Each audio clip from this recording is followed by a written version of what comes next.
एक बार दो युवक कहीं जा रहे थे। रास्ते में उनका एक तीसरे युवक से झगड़ा हो गया। दोनों में से पहले युवक को तीसरे ने ठोंकना शुरू कर दिया। दूसरा मौका पाके भाग गया। बाद में जिस युवक की पिटाई हुई थी उसने अपने मित्र से पूछा, तू मुझे अकेला छोड़कर क्यों भाग गया? ये कैसी दोस्ती? अरे दोस्त तो वही जो वक्त पे काम आए, दोस्त तो वही जो अपने दोस्त को दुख में न देख सके। और दूसरे ने कहा, भाई इसलिए तो भाग गया क्योंकि तुम्हें पिटते मैं नहीं देख सका, बिल्कुल नहीं देख सका, मेरी बर्दाश्त के बाहर हो गए। मैंने आंखें बंद कर ली मगर फिर भी तुम्हारी पिटाई की आवाज सुनाई पड़ती रही। तो फिर मैंने कहा यहां से हटी जाना उचित। अरे दोस्त वही जो न देखे न सुने।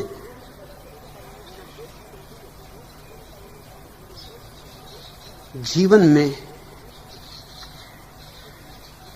हमने खूब उल्टी व्याख्याएं कर ली। आदमी के पास बड़ी उल्टी खोपड़ी, कुछ कहो कुछ समझेगा और सदियों सदियों तक फिर उस नासमझी को ढोएगा। संसार को उसा छोड़ना नहीं। हां, अपना यहां कोई भी नहीं। इसका यह अर्थ नहीं है कि विरस हो जाओ। इसका यह भी अर्थ नहीं है कि दूसरों के प्रति उदास, दूसरों के प्रति एक ठंडापन ले आओ अपने जीवन में, एक मुर्दगी ले आओ। नहीं, अपना यहां कोई भी नहीं, उनका भी कोई नहीं। और सब चाहते कि कोई होता, कि हम अकेले ना होते। इस चाह के कारण सब ने आयोजन कर लिए हैं अपने अपने। कई तरह के आयोजन हैं। परिवार बनाते हैं लोग, धर्म बनाते हैं लोग, राजनीतिक दल बनाते हैं लोग, राष्ट्र बनाते हैं लोग। ये सब उपाय हैं कि किसी तरह के नाते खड़े कर लें। वो कोई हमारा है, हम अकेले नहीं। जब तुम कहते हो मैं भारतीय हूं तो तुम क्या कह रहे हो? तुम ये कह रहे हो कि जितने भारत के वासी हमारे, मैं उनका हूं। जब तुम कहते हो मैं हिंदू हूं तो तुम क्या कह रहे हो? तुम ये कह रहे हो कि सब हिंदू मेरे हैं, मैं उनका हूं। और जब तुम कहते हो मैं ब्राह्मण हूं तो तुम ये कह रहे हो सब ब्राह्मण मेरे हैं, मैं उनका हूं। ऐसे तुमने न मालूम कितने बड़े छोटे, उनमें और छोटे, कितने घेरों पे घेरे बना रखे और उनसे भी काम नहीं चलता। तो कोई रोटरी क्लब में भर्ती हो जाता है, रोटेरियन। सब रोटेरियन अपने।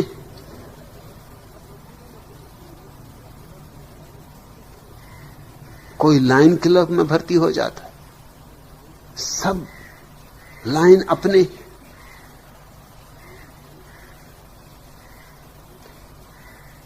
एक अजायब घर में एक महिला अपने बच्चे को लेकर अजायब घर दिखाने गई थी। बच्चे तो अजीब अजीब प्रश्न पूछते। एक सिंह को देख के बच्चे ने पूछा कि मम्मी, क्या तुम बता सकती हो कि लायन एक दूसरे से कैसा प्रेम करते?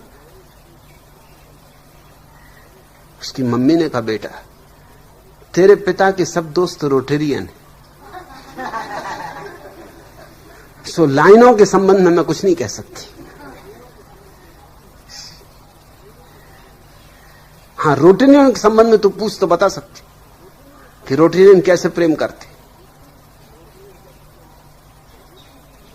घेरों पे घेरे, उनमें और छोटे घेरे लोग बनाए चले जाते, सिर्फ एक आकांक्षा में कि बहुत से वर्तनों में घिरकर भुला लेंगे अपने अकेलेपन को। लेकिन न कभी कोई भुला पाया है, न कोई भुला सकता है। तुम्हारा एकाकीपन तुम्हारे जीवन का परम सत्य है। उसकी स्वीकृति संन्यास है, उसकी सहज स्वीकृति संन्यास है। भीड़ में रहो, बाजार में रहो, मगर अपने एकाकीपन को मत भूलना। और जब मौका मिले तब आंख बंद करके अपने एकाकीपन में डुबकी मार लेना, और वही डुबकी तुम्हें धीरे धीरे परमात्मा में ले जाएगी।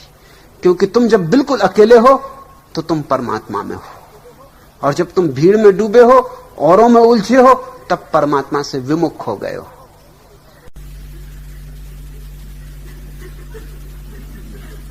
चंदूलाल, आखिरी कहानी उनके बाबत, इससे अगर लाज बच जाए तो बच जाए, और न बचे तो भाई फिर मैं भी नहीं बचा सकता, फिर मैं भी क्या कर सकता हूं। जहां तक मेरा बस है वहां तक खींचता हूं। चंदूलाल एक दिन शराब घर में पहुंचे।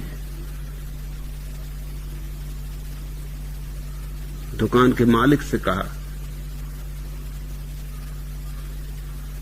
कि अगर मैं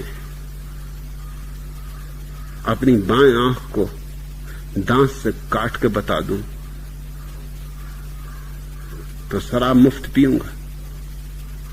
दुकानदार ने भी सोचा कि कैसे काटेगा दांत से आंख को। उसने कहा अच्छा, ये रही शराब। उसने बोतल भरकर रख दी। चंदूलाल ने अपनी आंख निकाली, एक आंख तो उनकी नकली है ही, और दांत से काट के बता दिया। सिर पीट लिया दुकानदार ने, पूरी बोतल पा गए। बोले कि अगर एक बोतल और तो पिलाओ तो दूसरी आंख भी दांत से काट के बता दूं। दुकानदार ने सोचा कि दोनों आंखें तो अंधी हो नहीं सकती, चलता फिरता है, कभी कुर्सी से नहीं टकराया। अरे शराब भी पी ले तब नहीं टकराता, मारवाड़ी बेहोश होता ही नहीं। कितनी शराब पी ले अपनी जेब पकड़े रहता है, एक पैसा कभी ज्यादा नहीं देता। ये दूसरी आंख कैसे काटेगा? उसने कहा अच्छा ठीक, एक बोतल नहीं 2 बोतल पिलाऊंगा। ये 2 बोतल रही। चंदूलाल के दांत नकली, उन्होंने दांत निकाल के आंख काट के बता दी। उस दुकानदार ने सिर पीट लिया। उसने कहा हद हो गई, मारवाड़ी से कौन जीते। चंदूलाल ने कहा और है हिम्मत? तो अब तू और क्या करेगा? उसने कहा कि वो देखते उस कोने में कम से कम 30 फीट दूर टेबल पर जो गिलास रखा खाली, कहां देखता हूं कि यहीं से पेशाब करके उसको भर सकता हूं। अब तो दुकानदार ने कहा कि ये बेटा नहीं कर पाओगे, 1000 रुपए का दांव लगाता हूं। तो लगा ले, निकाल 1000 यहां रखो, ये मेरे 1000 रखे। दुकानदार ने सोचा अब सब वसूल कर लेना, ठीक है, क्योंकि ये क्या इसके बाप दादे भी इकट्ठे हो जाएं सब, तो 30 फीट दूर गिलास को भर दे जीवन जल से, बहुत मुश्किल है।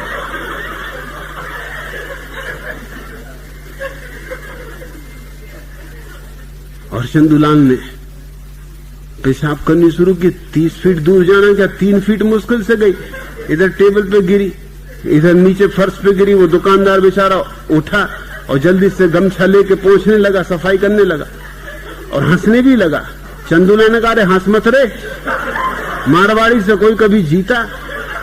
आप क्या भद्द हो गई तेरी, 3 फीट तो जाती नहीं, 30 फीट पहुंचा रहा था। अरे उसने तू बाहर देखता वो आदमी खड़ा, उससे मैंने शर्त लगाई है कि 5000 रुपए लूंगा अगर पेशाब करूं और न ये गमछा उठा के पहुंचा। न केवल पहुंचे बल्कि हंसे भी, देख ले वो आदमी रो रहा है खड़ा। तू 1000 की बातों में पड़ा, 5000 की शर्त। मारवाड़ी बच्चा से कोई कभी जीता नहीं। चंपालाल तुम फिक्र ना करो, कोई नाक है ही नहीं, कट सकती नहीं।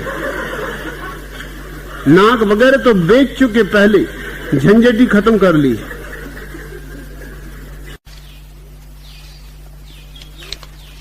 सेठ धन्नालाल की पुत्री जब 28 वर्ष की हो गई और आसपास के लोग ताना देने लगे कि यह कंजूस दहेज देने के भय से अपनी बेटी को कुंवारी रखे हुए है, तो सेठ जी ने सोचा कि अब जैसे भी हो लड़की का विवाह कर ही देना चाहिए, क्योंकि जिन लोगों के बीच रहना है, उठना बैठना है, धंधा व्यापार करना है, उनकी नजरों में गिरना ठीक नहीं। उन्होंने लड़के की खोज शुरू कर दी। पड़ोस के ही गांव के एक मारवाड़ी धनपति का बेटा चंदूलाल उन्हें पसंद आया। जब वे लोग सगाई करने के लिए धन्नालाल के यहां आए तो चंदूलाल के बाप ने पूछा, आपकी बेटी बुद्धिहीन अर्थात फिजूल खर्ची तो नहीं है? इस बात का क्या प्रमाण? क्योंकि हमारे घर में आज तक कोई फिजूल खर्च व्यक्ति नहीं हुआ है और हम नहीं चाहते कि कोई आके हमारी परंपरा से जुड़ती चली आ रही संपत्ति को नष्ट करे। बाप दादों की जमीन जायदाद हमें जान से भी ज्यादा प्यारी है। यह देखिए मेरी पगड़ी, मेरे बाप को मेरे दादा ने दी थी, दादा को उनके बाप ने, उन्हें उनके पितामह ने, और उनके पितामह ने अपने बजाज दोस्त से उधार खरीदी थी। क्या आपके पास भी ऐसा फिजूल खर्ची न होने का कोई ठोस प्रमाण? धन्नालाल जी बोले, क्यों नहीं, क्यों नहीं, हम भी पक्के मारवाड़ी हैं, कोई ऐरे गहरे नत्थु खैरे नहीं। फिर उन्होंने जोर से भीतर की ओर आवाज देकर कहा, बेटी धन्नो, जरा मेहमानों के लिए सुपाड़ी वगैरह तो ला। चंद क्षणोपरांत ही धन्नालाल की बेटी सुंदर अल्युमिनियम की तस्तरी में एक बड़ी सी सुपाड़ी लेकर हाजिर हुई। सबसे पहले उसने अपने बाप के सामने प्लेट की। धन्नालाल ने सुपाड़ी को उठा के मुंह में रखा, आधे मिनट तक यहां वहां मुंह में घुमाया, फिर सुपाड़ी बाहर निकालकर सावधानी पूर्वक रुमाल से पहुंचकर तस्तरी में रख अपने भाभी समधी की ओर बढ़ाते हुए कहा, लीजिए अब आप सुपाड़ी लीजिए। चंदूलाल और उसका बाप दोनों ये देख के ठगे से रह गए। उन्हें हतप्रभ देखकर धन्नालाल बोले, अरे संकोच की क्या बात, अपना ही घर समझिए, तकल्लुफ की कतई जरूरत नहीं। यह सुपाड़ी तो हमारी पारंपरिक संपदा है, पिछली 4 शताब्दियों से हमारे परिवार के लोग इसे खाते रहे। मेरे बाप, मेरे बाप के बाप, मेरे बाप के दादा, मेरे दादा के दादा, सभी के मुंहों में यह रखी रही। मेरे दादा के दादा के दादा को बादशाह अकबर के राजमहल के बाहर यह पड़ी मिली थी।